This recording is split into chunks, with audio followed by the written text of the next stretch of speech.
Assalamualaikum warahmatullahi wabarakatuh. Selamat berjumpa kembali pada seluruh siswa kelas 12 IPA dan IPS. Sekarang kita akan belajar mata pelajaran pengajian, di mana mata pelajaran pengajian ini adalah muatan lokal dan kita belajar di siang hari biasanya. Langsung saja ya. Kita di sini akan mempelajari tentang bacaan panjang yang disebut dengan bacaan mat ya. Jadi saya akan mengambil satu ayat di dalam surat Al-Kahfi ayat ke-29 ya. Nanti kalian pelajari di rumah ayat ini karena kita tidak lama lagi kita akan mengambil nilai sub ya. Jadi silakan kalian buka Al-Quran ya, modulnya Al-Quran. Saya tidak punya modul, jadi langsung saja kalian buka Al-Quran ya. Quran surat Al-Kahfi ayat ke-29. Bagi yang non muslim nanti saya akan beri tugas tersendiri ya. Mungkin berhubungan dengan huruf-huruf saja, tidak dengan ayat Al-Quran. Baik, sekarang saya akan contohkan dulu ya bacaan ayat ke-29 dari surat Al-Kahfi ini, di mana nanti kita akan membahasnya berhubungan dengan ilmu tajwid ya. Saya bacakan dulu dan silakan kalian simak ya bacaan dari saya. Kita mulai saja. A'udzubillahi minasyaitonirrajim. Bismillahirrahmanirrahim. Wa qulil haqqu mir rabbikum faman syaa'a falyu'min wa man syaa'a falyakfur. Inna a'tadna lizzalimina nara ahata bihim suradikuha wa in yastaghithu yughathu bima'in kal muhli yashwil wujuh bi'sa syarabu wa sa'at murtafaqo. Itulah bacaan dari surat Kahfi ayat ke-29. Sekarang kita akan masuk kepada pembahasan tentang hukum bacaan. Di sini akan kita bahas hukum bacaan mat. Jadi di sini kita akan membahas hukum bacaan mat. Mat itu artinya bacaan panjang. Jadi mat itu artinya panjang ya. Pakai huruf dal. Kalau pakai huruf ta, mat itu artinya mati. Jadi jangan sampai kalian salah baca. Jangan mat, tetapi mad. Jadi artinya mat itu bacaan panjang. Di dalam membaca Al-Quran ada 4 hal yang harus diperhatikan. Yang pertama, bacaan itu pendek. Yang kedua, bacaan itu panjang. Yang ketiga, bacaan itu berdengung. Yang keempat, bacaan itu bertasdid. Itu yang paling pokok yang harus kalian perhatikan dalam membaca Al-Quran. Nah, di dalam ilmu tajwid, semua itu ada istilah-istilahnya. Bacaan panjang di sini artinya hukum mad namanya. Ya, dalam bahasa Arab namanya ahkamul mad, ya, hukum mad. Pada dasarnya hukum mad itu, bacaan panjang itu adalah huruf alif, huruf waw mati dan huruf ya mati. Ini namanya dasar daripada hukum mad. Maka dari itu 3 huruf ini disebut mad asli. Ya, sekarang kita masuk kepada macam-macam mad, yaitu mad asli atau mad tabi'i. Mad asli itu sama artinya dengan tabi'i. Tabi'i itu artinya asli. Dalam bahasa Indonesia tabi'i itu ada kita jumpai tabiat. Tabiat itu artinya keaslian. Tabiat seseorang, tabiat seseorang, keaslian. Maka dari itu jangan sampai bingung. Kalau ada orang mengatakan mad asli, ya sama saja dengan mad tabi'i artinya. Nah, mad tabi'i itu bacaan panjang yang terdiri dari huruf alif, huruf waw mati, huruf iya mati. Jadi mad asli itu cuma 3 huruf. Alif, waw mati, ya mati. Dalam satu kalimat yang belum dipengaruhi oleh huruf tertentu atau bacaan-bacaan tertentu. Panjangnya cuma 2 harkat. 2 harkat dalam bahasa kita sehari-hari, 2 ketuk kalau dalam bahasa kesenian. Kalau di jam itu 2 detik, 2 detik atau 2 ketuk. Contohnya seperti itu. Itu 2 harkat. 2 harkat. Kalau 1 harkat 1 detik. 1 harkat. Jadi kalau 2 harkat 2 ketuk artinya. Ya. Jadi mad asli itu bacaan harokat fathah berjumpa dengan alif, bacaan harokat dhamma berjumpa dengan huruf waw mati, bacaan harokat i atau kasro berjumpa dengan huruf ya mati. Maka dia disebut dengan mad asli. Contohnya ini, ma, ku, li. Nah, ini mad asli namanya. Belum dipengaruhi oleh huruf-huruf tertentu. Adapun huruf-huruf tertentu itu dia masuk ke dalam mad yang berikutnya. Kalau belajar ilmu tajwid secara lengkap ya, itu namanya mad far'i. Mad yang sudah dipengaruhi oleh huruf-huruf tertentu. Oke, kita lanjut ya. Tadi mad asli, sekarang kita masuk mad yang kedua, mad wajib. Mad wajib ini berasal dari mad asli juga. Jadi bacaan mad yang terdiri dari huruf alif, waw mati, ya mati, ya, di mana bacaan a ketemu dengan alif, bacaan u ketemu dengan waw mati, bacaan i ketemu dengan ya mati, maka dia disebut mad. Nah, ketika bacaan itu berjumpa dengan huruf hamzah dalam satu kalimat, huruf hamzah satu kalimat, maka dia disebut dengan mad wajib. Apa arti wajib? Ya wajib. Wajib itu artinya ketika berhenti dan ketika dia nyambung tetap saja bacaannya 5 harokat. Jadi mad wajib itu 5 harokat intinya 5 harokat. Ya, mad wajib itu. Bacaan mad asli yang berjumpa dengan huruf hamzah dalam satu kalimat.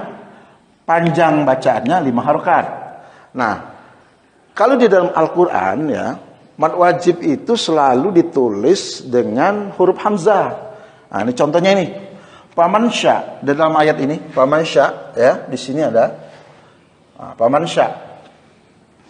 Jadi huruf alif sya ini mad asli namanya, berjumpa dengan huruf hamzah ini dalam satu kalimat. Sya ini satu kalimat. Sya'a. Ya. Yang berkehendak artinya. Barang siapa yang berkehendak, berkeinginan, terserah. Ya. Jadi huruf mad asli berjumpa dengan huruf hamzah dalam satu kalimat. Ketika dia waqaf atau wasol, tetap saja panjangnya 5 harokat. Itu yang pertama, yang tentang mad wajib ini. Ya. Kemudian yang ketiga, mad jaiz. Mad jaiz ini artinya sebenarnya jaiz itu boleh. Nah, maka dari itu terjemahannya bacaan mad asli yang berjumpa dengan huruf hamzah dalam 2 kalimat. Panjangnya dua macam. Ada panjangnya 5 harokat, ada panjangnya 2 harokat. Ketika dia wasol, Nyambung, ketika dia nyambung, wasol, nyambung, maka panjangnya 4 atau 5 harokat.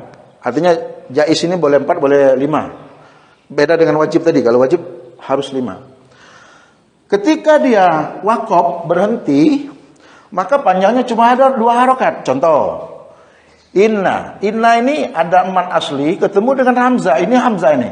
Walaupun rumahnya ini alif, tetapi ini tetap saja huruf ini adalah hamzah. Beda alif dengan hamzah itu ya. Kalau alif tidak berbaris namanya mat, kalau hamzah berbaris. Jadi apapun huruf itu kalau dia berbaris, bunyinya a, i, u itu namanya hamzah. Tapi kalau alif tidak ada baris, fungsi alif hanya memanjangkan, namanya mat, memanjangkan, mat. Fungsi alif memanjangkan. Ya. Contoh, inna a'tadna. Jadi kalau itu wasol. Cuma kalau kita berhentinya di inna, itu cukup 2 harokat saja. Inna, itu 2 harokat, cukup. Inilah yang disebut dengan mad jais. Mad jais itu artinya boleh. Jais, jaizun, boleh artinya. Yang keempat, mad iwad. Intinya mad iwad. Adapun ini cuma keterangan saja ini. Mad iwad itu artinya mad pengganti. Pengganti. Iwad itu pengganti. Pengganti anit tanwin, dari tanwin. Jadi ada bacaan tertentu yang ada huruf tanwin fathatain, bukan huruf tanwin kasratain atau domatain ya. Fathatain yang bunyinya an itu, an atau on ya. Seperti ini murtafaqon. Nah, kalau kita berhenti di sini, maka ini dibaca mat konnya ini. Tidak dibaca murtafaqon, tapi harus dibaca murtafaqo, 2 harokat. Ya. Mat iwad itu dibaca ketika wakof saja, tidak ketika wasol. Kalau wasol ya tergantung dengan huruf berikutnya, huruf apa. Maka dia berubah hukum, ya. Bacaan mat pengganti dari harokat fathatain, ini harokat fathatain ketika wakof. Jadi ketika kita berhenti. Contohnya di sini banyak sekali ya. Nah, di sini ada bi'sa syarabu wa sa'at murtafaqo. Di sini juga mat iwad namanya, ya. Inna a'tadna lil-zalimina naro. Itu namanya mat iwad. Mat iwad anit tanwin. Kita lanjutkan yang kelima, karena pertemuan kita pengajian yang pertama ini saya akan menyelesaikan 5 hukum mat ya. Nanti yang kedua mungkin bisa 6 atau 7 gitu. Yang kelima adalah mat arid li sukun. Dari segi bahasa, mat arid li sukun, bacaan panjang, arid. Arid itu sebenarnya artinya sakit. Lis untuk sukun mati. Sakit untuk mati artinya. Hati-hati kamu yang sakit, mati. Ya. Jadi mat arid li sukun itu terjemahan menurut bahasa. Tetapi menurut ilmu tajwid ya, bacaan mat asli yang berjumpa dengan huruf yang dimatikan karena wakof. Jadi maksudnya arid itu huruf yang dimatikan. Huruf arid itu adalah huruf mat ya, huruf mat. Alif, waw mati, ya mati yang berjumpa dengan huruf yang dimatikan. Sukun tadi dimatikan ya. Contohnya misal dalam surah Al-Fatihah, alhamdulillahirabbil alamin. Nah, alamin ini kita tidak pernah orang membacanya alhamdulillahirabbil alamin. Nah, tidak pernah. Jadi dibaca selalu alhamdulillahirabbil alamin. Huruf terakhirnya nah itu dimatikan. Itu yang disebut dengan lisukun. Lisukun itu artinya huruf yang dimatikan. Ya. Jadi cara membacanya, huruf terakhirnya dimatikan, kemudian mat aslinya tadi kita boleh membacanya 3 macam. Bisa 2 harokat, bisa 4 harokat, bisa 6 harokat. Kapan dia 2 harokat? Biasanya ketika orang murotal. Misalnya baca Yasin cepat. Yasin wal Qur'anil Hakim. Tidak pernah. Yasin wal Qur'anil Hakim. Tidak pernah. Yasin wal Qur'anil Hakim, innaka laminal mursalin. Itu 2 harakat semua. Man arid li sukunnya itu. Ketika dia bacaannya pelan, itu 4 harakat. Kira-kira orang jadi imam sholat misalnya, itu pelan bacaannya. Nah, ketika 6 harakat biasanya orang menggunakan irama biasanya. Orang menggunakan irama itu biasanya membaca mad arid li sukun itu 6 harakat. Nah, itu cara kita membaca mad arid li sukun. Jadi mad arid li sukun itu intinya mad yang terdapat di ujung ayat yang ada mad aslinya dan huruf terakhirnya dimatikan. Misalnya Al-Fatihah, semuanya mad arid li sukun di ujungnya itu. Ketika kita stop, ketika dia wasol, tidak mad arid li sukun namanya, mad asli namanya. Tapi kalau dia waqaf, itu dibaca dengan mad arid li sukun. Alhamdulillahi rabbil alamin. Nah, di sini ada mad arid li sukun. Ya, kalau kita misalnya stop di sini, lizolimin, stop. Inna a'tadna lizolimin, arid li sukun namanya. Ya. Kemudian misalnya di sini kita stop. Bima ingkal muhli yashwil wujuh. Nah, ini namanya mad arid li sukun juga ini. Ya, huruf terakhirnya dimatikan. Huruf apa saja jika yang terakhirnya itu dimatikan dan sebelumnya ada huruf mad, alif, waw mati atau ya mati, maka dia disebut mad arid li sukun. Demikian mungkin ya yang dapat saya sampaikan tentang materi pengajian ini. Ingat sekali lagi, saya tidak menggunakan modul, silakan kalian lihat di Al-Qur'an. Kita nanti mengambil nilainya mungkin secara tertulis saja. Saya tidak mengambil melalui rekaman suara Anda, tapi kita akan mengambil nilai dengan cara tertulis seperti pelajaran-pelajaran yang lain. Demikian yang dapat saya sampaikan. Saya akhiri. Wassalamualaikum warahmatullahi wabarakatuh.